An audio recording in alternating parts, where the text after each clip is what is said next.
खुशामदीद नाजरीन, आप देख रहे हैं हिंदुस्तान डेली के लिए मुंबई से ब्यूरो रिपोर्ट।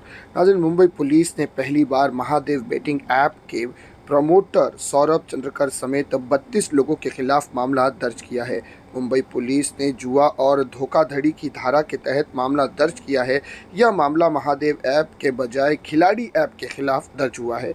यह ऐप भी अवैध सट्टेबाजी चलाने के लिए जाना जाता है। ख़ास बात यह है कि इससे मालिक भी सौरभ चंद्रकर और रवि उप्पल है। सौरभ और रवि ने महादेव ऐप की सफलता के बाद तकरीबन आधा दर्जन ऐप बाज़ार में लॉन्च किया था, जिसमें से एक खिलाड़ी ऐप है, जिसको लेकर अब मुंबई पुलिस ने शिकायत दर्ज की गई है। माटुंगा के रहने वाले सामाजिक कार्यकर्ता प्रकाश बनकर ने इस मामले को लेकर कोर्ट में याचिका दाखिल की थी, जिसके आदेश के बाद बनकर की शिकायत पर माटुंगा पुलिस स्टेशन ने मामला दर्ज किया है।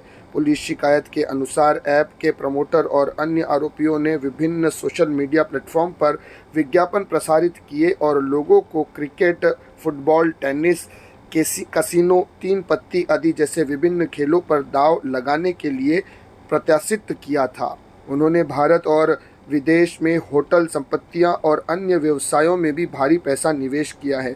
माटुंगा के प्रकाश बनकर की शिकायत पर माटुंगा पुलिस स्टेशन में भारतीय दंड संहिता की धारा 420, 466, 468, 471, 120 बी और जुआ अधिनियम और सूचना प्रौद्योगिकी अधिनियम की धाराओं के तहत मामला दर्ज किया गया है।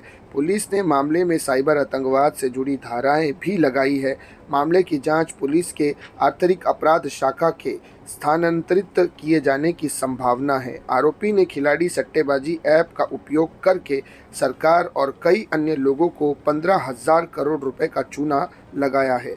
आरोपी खिलाड़ी ऐप की मदद से जुआ और अन्य गेम खेलते थे और करोड़ों रुपए कमाते थे। इस मामले में माटुंगा पुलिस ने केस दर्ज कर जांच शुरू कर दी है। इस बीच सौरभ चंद्रकर, रवि उप्पल पर पहले छत्तीसगढ़ पुलिस ने विभिन्न मामलों में मामला दर्ज किया था। 32 आरोपियों पर मामला दर्ज किया गया है, जिनमें से कुछ दुबई, लंदन, छत्तीसगढ़, पंजाब, पश्चिम बंगाल और गुजरात से हैं।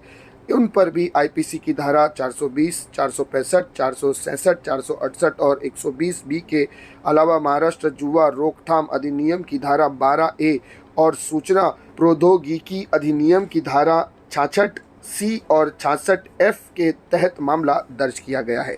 तो ये थी नाज़रीन सट्टेबाजों से जुड़ी एक बड़ी खबर जो निकलकर सामने आई थी। इसी तरह की खबरों के लिए हमारे चैनल को सब्सक्राइब कीजिएगा। मैं सिराज शेख हिंदुस्तान डेली से फिर मिलूंगा किसी अगली खबर के साथ। तब तक के लिए जय हिंद।